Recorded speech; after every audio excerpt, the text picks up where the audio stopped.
Welcome to నవలా హృదయం. ఈ వీడియోలో వసంత శిశిరం నెక్స్ట్ పార్ట్ చూసేద్దాం. కథలోకి వెళ్ళిపోదాం రండి. శిశిర తాను ఇచ్చిన పనిని వేగంగా పూర్తి చేయడం చూసిన సునీత ఆమెతో తనకు భవిష్యత్తులో అవసరం ఉంటుంది అనుకుంది.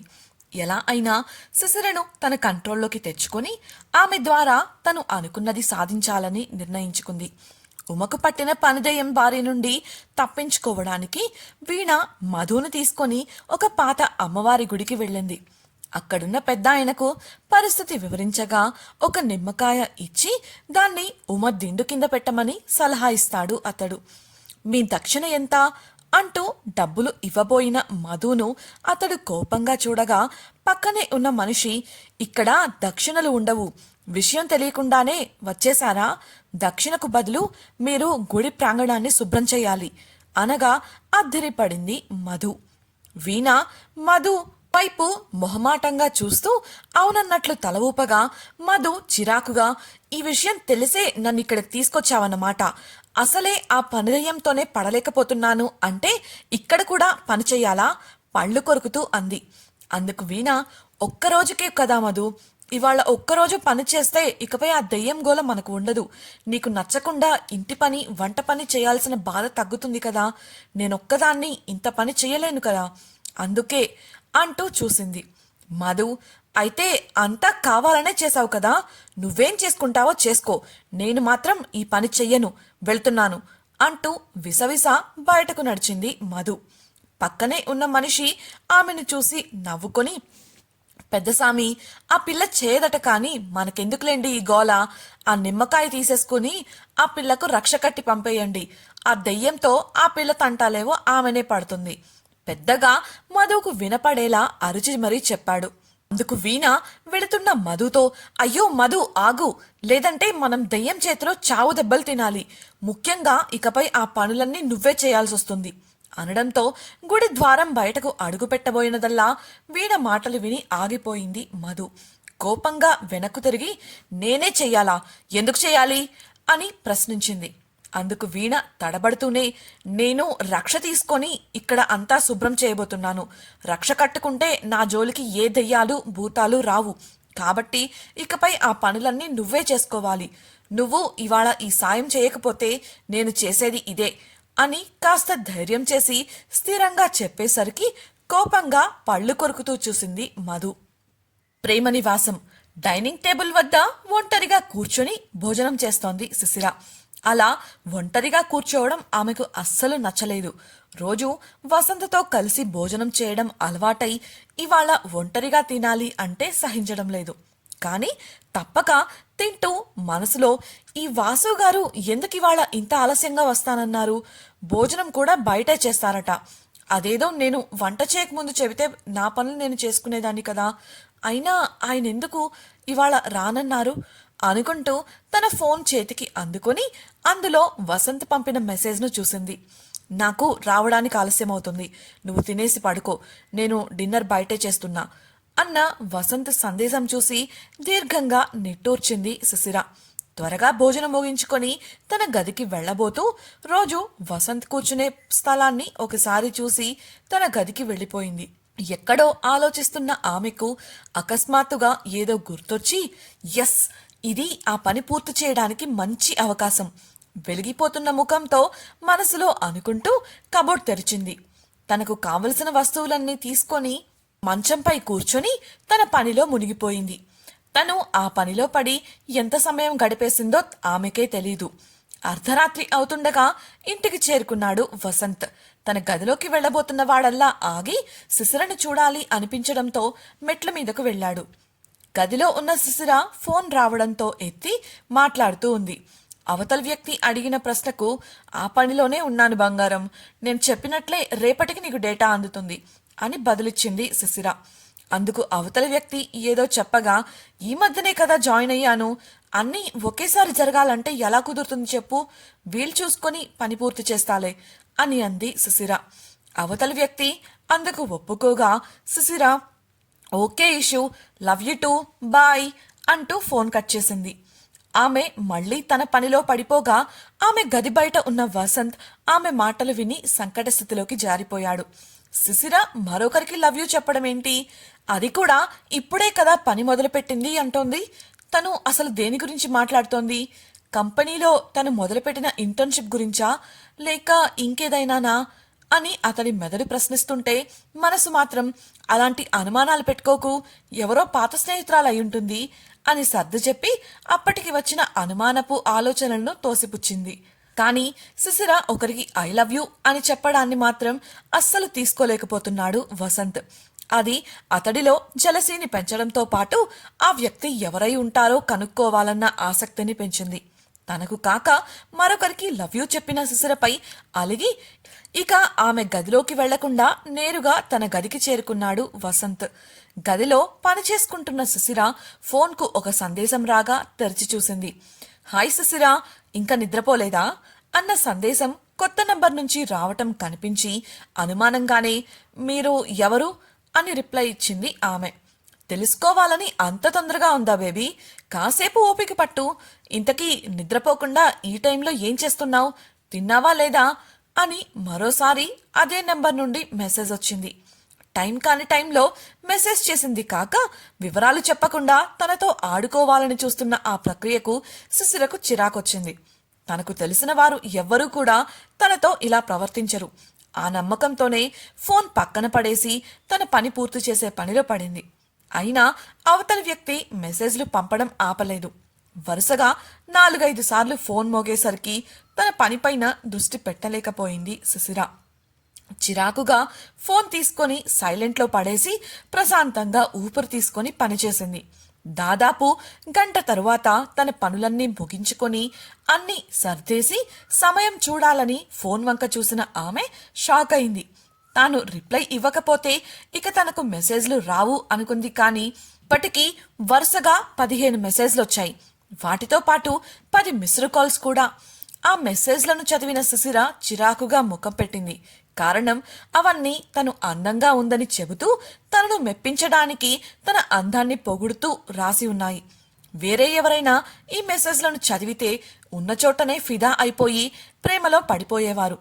కానీ శిశిరకు ఇలాంటి వాటిపై ధ్యాస లేకపోవడంతో పాటు ఇలాంటి వ్యవహారాలంటే చిరాకు కావడంతో దీర్ఘంగా నిట్టూర్చి ఫోన్ పక్కన పడేసి అప్పటికే చాలా ఆలస్యం కావడంతో నిద్రపోయింది. అలా అలసటతో ఆమె నిద్రపోగలిగింది. కానీ ఆమె ఫోన్లో ఎవరితోనో మాట్లాడిన సంభాషణ విన్న వసంత్కు నిద్ర పట్టలేదు.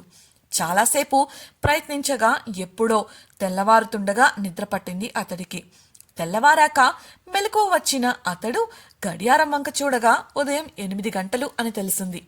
ఆఫీస్కు ఆలస్యం అవుతుండటంతో తన వ్యాయామానికి ఆ రోజుకు సెలవిచ్చేసి ఆఫీస్కు వెళ్లడానికి సిద్ధమై గది నుండి బయటకొచ్చాడు. తను పనులన్నీ పూర్తి చేసుకుని సిద్ధమై డైనింగ్ టేబుల్ వద్ద అన్నీ సర్దుతూ కనిపించింది శిశిర. అతడు కనిపించగానే నవ్వుతూ, గుడ్ మార్నింగ్ వాసుగారు, రండి త్వరగా టిఫిన్ చేద్దాం, ఇవాళ నాకు కూడా కాస్త ఆలస్యమైంది అంది శిశిర. వసంత్ ఆమెకు సమాధానం ఇవ్వకుండా ముభావంగా డైనింగ్ టేబుల్ వద్ద కూర్చోగా అతడికి వడ్డించి తాను కూడా తినడం మొదలుపెట్టింది శిశిర. వేగంగా తినేసి ఆటో బుక్ చేస్తున్న ఆమెను చూసిన వసంత్, ఇప్పుడు ఇంత కంగారు పడుతూ ఆఫీస్కి వెళ్ళి ఏం చేస్తావు? నువ్వు లేటుగా వెళ్ళినంత మాత్రాన నిన్నెవరేమంటారు? విసుగ్గా అడిగాడు. అందుకు శిశిర, మీకేంటి వాసుగారు, మీరు సీఈఓ కాబట్టి ఎప్పుడు వెళ్ళినా చెల్లుతుంది. నేను ఇంటర్నే కదా, అందులోనూ ఇప్పుడు నేను పనిచేస్తున్న టీం లీడర్ ఉందే అంటూ ఫ్లోలో సునీత గురించి నిజం చెప్పబోయినదల్లా ఆగిపోయి ఎక్కడ వసంత్ మళ్ళీ తన కోసం ఏదైనా చేసి తమ ఈ బంధం బయటపడేలా చేస్తాడో అని భయపడి, తను చాలా స్ట్రిక్ట్ తెలుసా, జాయిన్ అయిన కొద్ది రోజుల్లోనే నేను ఇలా చేస్తే ఏమన్నా బాగుంటుందా అని ప్రశ్నించింది. ఆమె మాట్లాడుతూనే మధ్యలో గ్యాప్ ఇవ్వడాన్ని గమనించాడు వసంత్.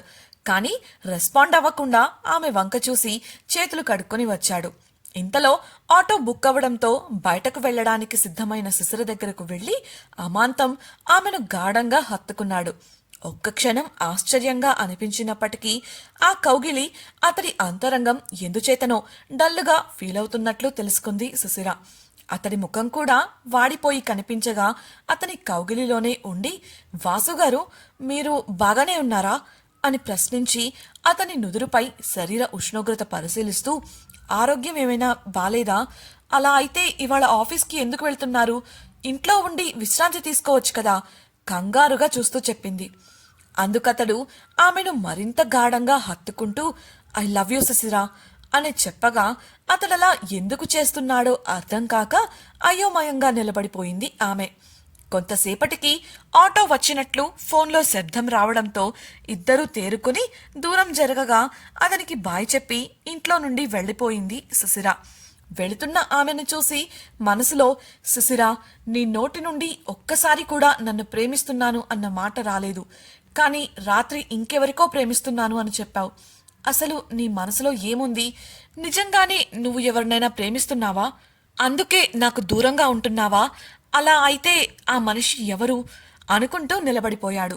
కాని శిశిర మనసులో తాను కాకుండా మరొకరు ఉన్నారు అన్న ఊహకే భరించలేని అతడు ఇవాళ ఎవరో ఉన్నారు అని ఆమె మాటల ద్వారా తెలుసుకొని కోపం తెచ్చుకున్నాడు. ఎలా అయినా ఆ సంగతేంటో తేల్చాలి అనుకుంటూ ఫోన్ అందుకొని ఎవరికో విషయం చెప్పి ఎంక్వైరీ చేయమన్నాడు. ఇవేవీ తెలియని శిశిర జాలీగా ఆటో ఎక్కి కంపెనీకి వెళ్ళిపోయింది. తాను చేసిన చిన్న పొరపాటు తనకు ముందు ముందు ఎన్ని సమస్యలను తెచ్చిపెడుతుందో తెలియక సంతోషంగా ఆఫీస్లోకి ఎంటర్ అయింది. ఈ సమయంలో అక్కడికి చేరుకున్న కుసుమ, రూపలు ఆమెతో కలవగా రూప ఉత్సాహంగా హాయ్ శశిరా, నిన్న చెప్పాలనుకున్నాను కానీ నువ్వు వెళ్ళిపోయేసరికి కుదరలేదు. ఎంప్లాయీస్గా మేము చేయలేని పనిని ఒక చిన్న ఇంటర్న్ అయ్యుండి కూడా నువ్వు చేసి చూపించావు.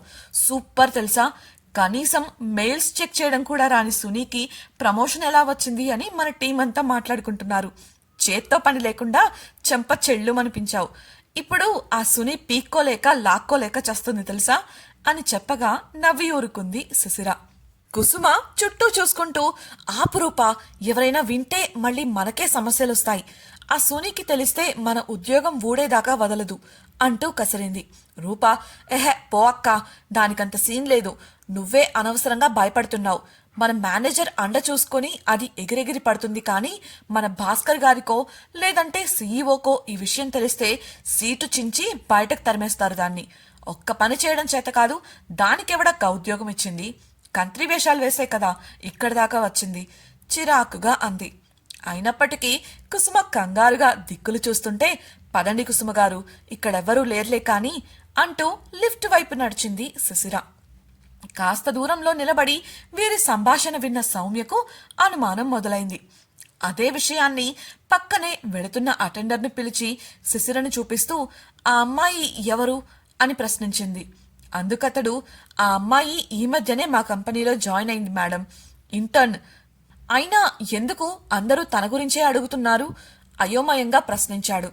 అదేం లేదు, ఇదుంచండి అంటూ 2000 రూపాయల నోటును అతని చేతికి ఇచ్చి అక్కడి నుంచి పంపేసింది. సౌమ్య మనసులో అయితే ఇదన్నమాట సంగతి. శిశిర వసంత్ భార్య అనే విషయం ఎవరికీ తెలియదు. అలా అయితే తను ఇక్కడ ఎందుకు జాయిన్ అయింది? సారీ, మర్చిపోయాను. ఆ రోజు తనే చెప్పింది కదా, ఫ్యూచర్లో వసంత్కి తోడుగా ఉంటూ బిజినెస్ చూసుకోవాలని అనుకుంటున్నట్లు. ఇలా క్రింద లెవెల్ నుండి కష్టపడి అన్నీ నేర్చుకోవాలని చూస్తుందన్నమాట. నైస్ ప్లాన్ శశిరా, కానీ నేను నీ ప్లాన్ సక్సెస్ కానివ్వను. ఈవిల్గా నవ్వుకొని అక్కడి నుండి వెళ్ళిపోయింది సౌమ్య. శిశిర వాళ్ళు లిఫ్ట్లో ఎక్కి పైకి వెళ్లే సమయానికి అక్కడ ఒక వ్యక్తి ఎదురు చూస్తూ కనిపించాడు. శిశిర వాళ్ళు కనిపించగానే ఇక్కడ శిశిర అంటే ఎవరు అని అడిగి కుసుమ, రూపలు శిశిరను చూపించగా ఆమె చేతిలో ఒక ఫ్లవర్ బొకే అలాగే 2 గిఫ్ట్ బాక్సులు పెట్టి వెళ్ళిపోయాడు. శిశిరకు గాని రూపా, కుసుమలకు గాని మాట్లాడే అవకాశం కూడా అతడు ఇవ్వకపోవడంతో వాటిని ఎవరు పంపారో అర్థం కాక వారంతా ముఖముఖాలు చూసుకున్నారు. శిశిర అయోమయంగా చూస్తుంటే ఎవరు పంపారు శిశిర వీటిని? నీకు బాయ్ ఫ్రెండ్ ఉన్నాడని చెప్పనే లేదు ఆసక్తిగా అడిగింది రూప. శిశిర కంగారుగా అలాంటిదేం లేదు, ఇది ఎవరు పంపారో నాకు కూడా తెలీదు అంటూ తన చేతిలో ఉన్న బొకే మరియు బహుమతుల వంక చూసింది ఆమె. అందుకు కుసుమ అనుమానంగా చూస్తుంటే రూప కల్పించుకొని ఉండు నేను చూస్తాను అంటూ ఫ్లవర్ బొకేలో ఉన్న స్లిప్పును తెరిచింది. అందానికే అద్దంలా నిలిచిన ఓ శిశిర, ప్రతిక్షణం నీ నవ్వులను తలపించే ఈ గులాబీలు నీకోసమే అన్న కవిత చదివి వారెవ్వా ఏం రాశారు, ఏదైతేనేం నీకు చాలా గట్టిగా ట్రై చేస్తున్నట్లున్నారుగా, చిన్నగా నవ్వింది రూప. శిశిర ఏదో చెప్పబోయేలోపు తన ఫోనుకు మెసేజ్ రాగా తెరిచి చూసిన ఆమెకు, గుడ్ మార్నింగ్ బ్యూటీ, రాత్రంతా నీకు ఎలాంటి బహుమతి ఇవ్వాలా అని ఆలోచిస్తూ నేను నిద్ర కూడా పోలేదు తెలుసా, బహుమతి ఎలా ఉందో చెప్పడం మర్చిపోకు అన్న సందేశం కనబడింది. ఇదంతా రాత్రి మెసేజ్ చేసిన వాళ్ల పని అని అర్థమై చిరాకుగా ముఖం పెట్టి తన చేతిలో ఉన్న గిఫ్ట్స్ ని అక్కడే ఒక మూలకు ఉన్న బల్లపై పెట్టి తన క్యాబిన్ కు వెళ్లిపోయింది శిశిర. రూపా కుసుమలు ఆమె వంక అయోమయంగా చూడగా అప్పుడే అక్కడికి చేరుకున్న సుని ఇక్కడేం చేస్తున్నారు అని గదమడంతో గబగబా తమ స్థానాలకు వెళ్లిపోయారు వారు. సుని ఇచ్చిన పనులు చేస్తూ శిశిరకు సమయం తెలియలేదు. పని వల్ల అర్లీగా ఆకలి వేయడంతో ఒంటరిగా కాఫెటేరియాకు వెళ్ళింది. ఆమెను అనుసరిస్తూ ఒకరు ఆమె వెనుకే అక్కడికి చేరుకోగా వారి ప్రవర్తనకు విసుగు చెందింది ఆమె. ఇంతకీ శిశిరకు బహుమతులు పంపింది ఎవరు? ఆమెకు విసుగు తెప్పించేలా వారు ఏం చేశారు? శిశిరకు బహుమతులు ఎవరి నుండి వచ్చాయి? సౌమ్య శిశిరపై ఎటువంటి పన్నాగం పన్నబోతోంది? శిశిర లవ్ యూ అని ఎవరికి చెప్పింది? అలా చెప్పడాన్ని వసంత్ ఎలా తీసుకుంటాడు? వారి మధ్య ఏవైనా గొడవలు రాబోతున్నాయా? తెలుసుకోవాలనుకుంటున్నారా? ఛానల్ సబ్స్క్రైబ్ చేసి వసంత శిశిరం నెక్స్ట్ పార్ట్ వినేయండి. అలాగే మీకు ఈ వీడియో నచ్చినట్లయితే లైక్ చేసి మీ స్నేహితులకు షేర్ చేయండి. మీ అభిప్రాయాలను మాతో పంచుకోవడం కోసం కమెంట్ సెక్షన్ లో తెలియజేయగలరు. ఇట్లు మీ నవలా హృదయం team. Thank you for listening.